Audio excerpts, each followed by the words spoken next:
뺨서부터 아래쪽 하면 목 부위까지 다 당기고 싶으실 때는 안면 거상이 맞다. 한쪽 부위만 국소적으로 당겨서 효과를 볼 수 있으면 미니 거상이 맞는데, 이거는 모든 사람한테 해당되는 게 아니다. 그렇게 되는 분들은 정해져 있어요. 리프팅 레이저도 내가 해당이 돼야 돼. 실리프팅 같은 경우는 어느 정도 한계는 있다. 수술이 커질수록 비용이 많이 들어가고 고생스러운 건 맞고요. 수술은 정말 필요할 때 하는 게 맞지 않나. 가성비라는 말이 조금 안 맞는 것 같아요. 왜냐하면 본인에게 맞는 시술을 권유받는 게 맞을 것 같아요.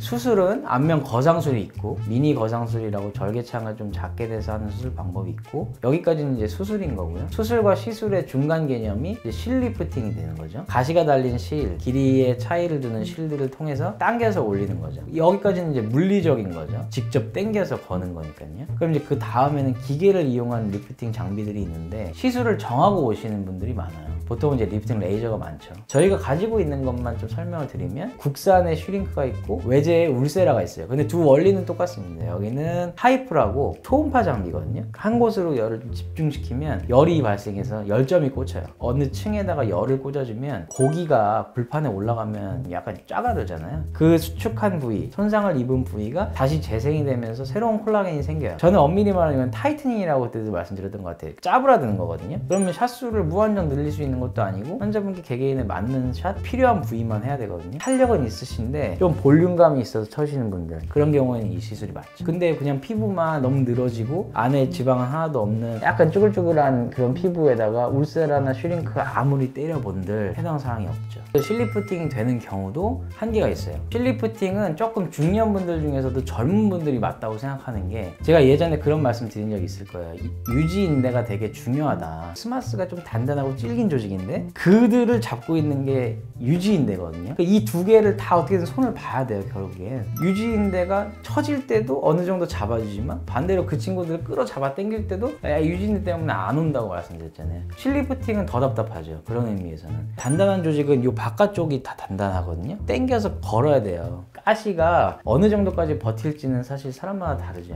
실은 면이 아니라 선이잖아요. 아무리 두꺼워도 선이란 말이죠. 그럼 한계가 있어요. 아무리 당겨도 어느 이상 안 옵니다. 저희한테 말씀하실 때 여기다 앉으셔가지고 선생님 나 이렇게 해주세요, 혹은 이렇게 하세요, 이렇게 당겨주세요, 여기 남는 거 어떻게 하나요? 이거 실로 안 돼요. 상담을 할 때 살짝 올리는 게 돼, 이러면 당겨지는 게 될 것 같아. 그런 분들은 그거에 맞게 미니 거상을 한다거나 실리프팅을 할 수도 있죠. 미니 거상을 제가 안 좋게 보는 건 이런 거예요. 피부를 좀 자르고 일라스틱 밴드라고 늘어나는 밴드나 아니면 실 같은 걸로 이렇게 확 땡기는 그런 정도의 시술로 할 거면 그거는 조금 반대예요. 그거는 미니 거상의 진정한 의미는 아닌 것 같고, 이 안에서 스마스층을 조금 절개를 해서 살짝 들어주고요. 목 밑에서는 목절개선을 통해서 이 플라티스마라는 근육을 묶어주면 결과가 괜찮은 분들이 있어요. 근데 그분들이 많지가 않아요. 그러니까 미니 거상이 대세가 되면 안 된다는 거죠. 제가 중년분들을 술을 많이 해서 그런가 봐요. 젊은 친구들을 안면 거상 한다는 생각은 거의 해본 적이 없는 것 같고요. 제가 안면 거상을 주로 하는 나이 연령대가 60대 전후에서 70대까지 하거든요. 피부가 많이 탄력도 잃었고 당겨서 남는 피부를 잘라주지 않으면 다른 시술은 사실 의미가 없는 분들이 많아요. 그럴 때 제가 많이 권하죠. 최종 단계니까. 수술은 수술대로 잘 하고, 각자 갖고 있는 노안적인 요소들이 많으세요. 입 주변이 너무 짜글짜글하다든지, 또 눈이 처져 계신다든지, 이마가 문제가 있다든지, 뭐 그런 부위들은 다 각자 또 그 부위별로 해결을 해야 되거든요. 당연히 뭐 40대에 엄청 처졌으면 안면 거상 할 수도 있는 건데,